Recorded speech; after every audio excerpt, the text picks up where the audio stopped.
Brasil tem 8 milhões e meio de quilômetros quadrados.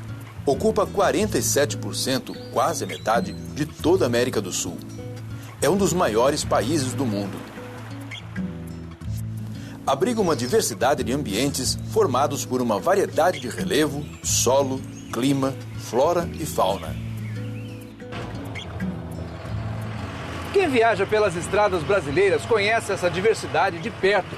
O Juarez já percorreu esse país de norte a sul, de leste a oeste, e daqui, da boleia do caminhão, ele conheceu várias regiões brasileiras e suas diferentes ocupações. O Brasil ele muda de estado por estado, a diferença é grande. Nessa natureza tão diversa, cada comunidade de planta e animais interage entre si e com o clima, o relevo, o solo e a hidrografia. É esse conjunto de vida que recebe o nome de bioma. O Brasil tem 7 biomas diferentes: Amazônia, Cerrado, Mata Atlântica, Caatinga, Pantanal, Costeiro e Campos Sulinos. Esse país é muito grande, né, Juarez? Tem muita estrada para andar. É totalmente diferente o sul do norte. E o sul é uma região muito bonita. Frio, né? Bastante frio ali. O clima frio do Rio Grande do Sul produz uma vegetação rasteira, formada por capim, relva e grama. São os pampas gaúchos, também chamados de campos sulinos ou pradarias. Com essa vocação natural, os pampas servem muito bem à pecuária. Campos sulinos ou pampa, o nome mais comum, são as formações campestres do subtropical úmido do Brasil. Elas ocorrem nas regiões de coxilhas, né? É um nome regional para esse relevo mais suave do sul do Brasil, onde você tem um grande desenvolvimento das gramíneas, das pastagens naturais, e são áreas mais frias, então ali é onde você tem de fato invernos mais rigorosos, friagens, grandes ocorrências climáticas, né? É uma área sem condição para desenvolvimento de formas de vida florestal, justamente por causa desse choque térmico de inverno. Bom para a atividade econômica, ruim para a preservação do bioma. A pecuária extensiva, sem reposição, degrada a relva. E a plantação em larga escala de soja e trigo diminui a fertilidade da terra. Na última década, os pampas perderam quase 60% de sua cobertura vegetal nativa.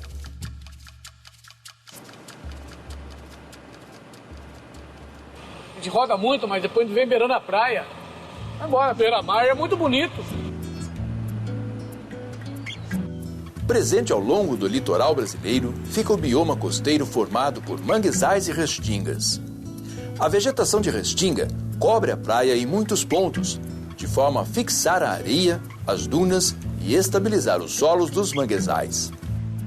O ecossistema manguezal é uma formação muito singular nos ecossistemas costeiros, né? Ela é formada pela confluência de um ambiente onde há comunicação entre as águas continentais, as águas chamadas águas doces, e as águas marinhas, que são trazidas pela movimentação das marés. As vegetações típicas desses ambientes formam, por exemplo, bosques, né, que são chamados bosques de manguezais, onde você tem formações arbóreas. Então, nessa condição de contato entre esse ambiente salobro, esse ambiente das águas salgadas com as águas continentais, só alguns tipos de organismos conseguem sobreviver. As restingas têm uma constituição bastante frágil. Como estão localizadas em estreitas faixas paralelas à linha da praia, a sua vegetação sofre com a ocupação urbana das áreas litorâneas. O norte, por exemplo, vamos ser do Acre, que quando você fala Acre, você pensa em mato. Hoje é tudo transformado em fazendas. A Amazônia ocupa 49% do território brasileiro. É o maior bioma do país e a maior floresta tropical do mundo.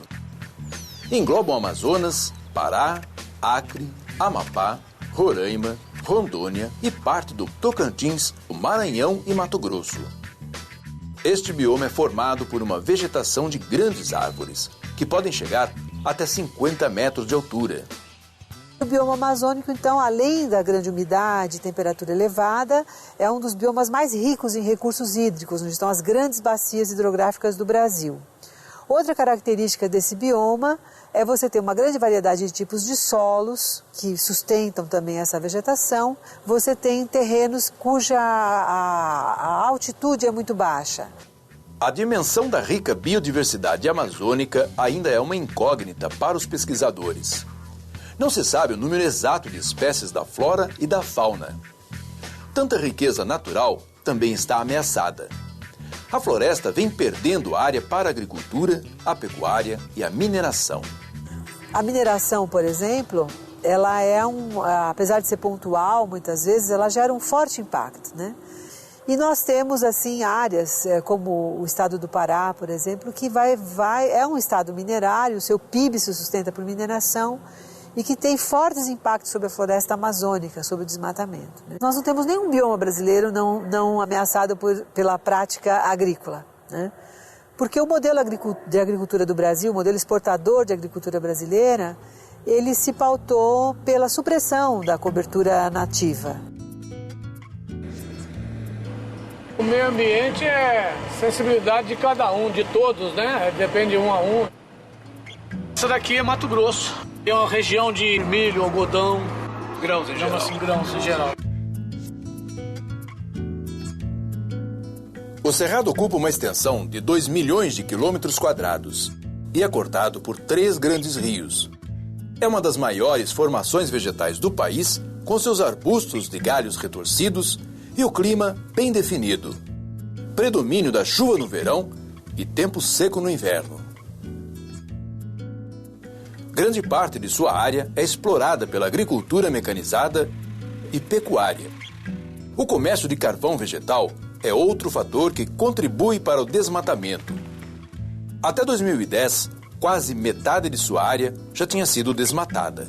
Em menos de 50 anos, o Cerrado perdeu quase 50% já da sua cobertura original. E muito rápido, por um tipo de uso que, além de substituir a cobertura por plantação de grãos ou algodão, né, ou a soja, além da substituição da cobertura, você tem as técnicas agrícolas utilizadas hoje muito mais danosas, com grandes quantidades de defensivos agrícolas, grande quantidade de agrotóxicos, né? E por isso é um bioma bastante ameaçado.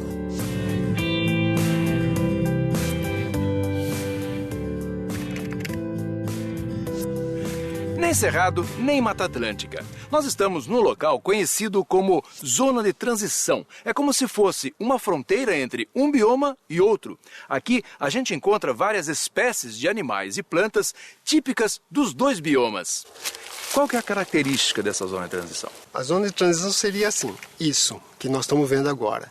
Desde o cerrado, que está uma vegetação baixa, ela vai crescendo aqui na baixada, que você vê que as árvores são maiores, e naquele extremo ali, onde tem aquelas 2 ilhotas que sobraram, seria a Mata Atlântica, né? Então, na verdade, a vegetação está subindo. E se chover mais, a floresta provavelmente vai subir mais. Vai subir, vai ter uma dominância de floresta. Se você secar mais, na verdade, as plantas de cerrado têm adaptações para aguentarem essa seca. Então, nós estamos numa área de cerrado. Então, o cerrado, dá para ver o seguinte, árvores mais baixas, né? Meio tortuosa, com a casca super grossa, que é uma proteção contra insolação, alguma proteção contra o fogo, então ela é uma forma adaptada a esse tipo de solo, né? Solo arenoso, né? Então a vegetação é quase uma consequência da situação que ele tem. Essa composição dessa população de cerrado provavelmente vai dominar se secar mais. A gente já está vendo outro tipo de vegetação, né? Isso. Por isso mesmo nós estamos na zona de transição. Você viu aquele piquezeiro do cerrado, que é bem típico do cerrado, e você está vendo esses jequitibás aqui, que são árvores emergentes, né? Enormes, ou seja, você viu que aqui tudo mudou, a umidade relativa mudou, as árvores que você está vendo já tem uma outra composição e até os mosquitinhos que você está vendo já é um outro tipo de elementos de Mata Atlântica. E a gente está razoavelmente perto do cerrado. Muito perto. Nós andando uma distância de menos de 10 quilômetros, né? Menos de 10 quilômetros. Então, nesse trecho de 10 quilômetros, você tem todo esse gradiente do cerrado à Mata Atlântica estacional.